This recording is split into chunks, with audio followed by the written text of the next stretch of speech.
Welcome to our channel Science and Knowledge. So finally, Samsung Galaxy S24 and Galaxy S24 Plus are tipped to get the BIG Galaxy S24 Ultra feature. Now what's are coming on the store? The upcoming Samsung Galaxy S24 and Galaxy S24 Plus have been tipped to get a big display feature that was previously exclusive to the top Ultra smartphone. Check out what's coming. Please watch the video till the end.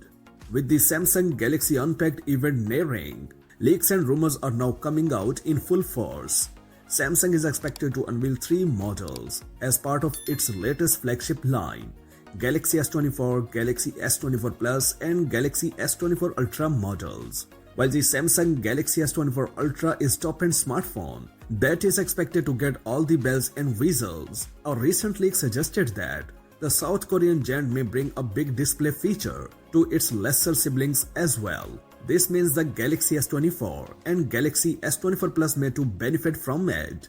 Now what's coming? According to specs leaked by WinFuture, the vanilla Galaxy S24 model might get a big feature that was previously exclusive to the top-end Ultra smartphone, a 1Hz refresh rate.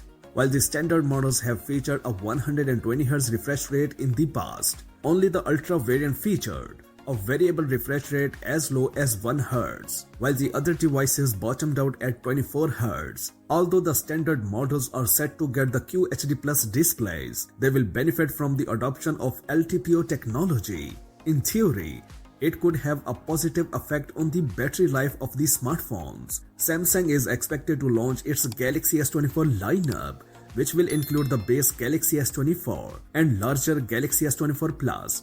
The Galaxy S24 is expected to feature a 6.1 inches display, while the Plus model might carry a 6.6 inches display. The smartphones are expected to retain the design of its predecessor, but minor tweaks are possible. On rumors has highlighted that the smartphones can be available in onyx black, marble grey, cobalt violet, and umber yellow color options. Some rumors have mentioned that these two smartphones will feature a Snapdragon 8 Gen 3 processor in the US, while the other regions it will come with Exynos 2400 chipset. These two phones may also feature a new battery design, which is being called a staked battery by rumors. It will offer battery energy density without an increase in size. That's it for now. For more updates, please subscribe to our channel Science and Knowledge. Until the next video, take care of yourself. Bye. Peace out.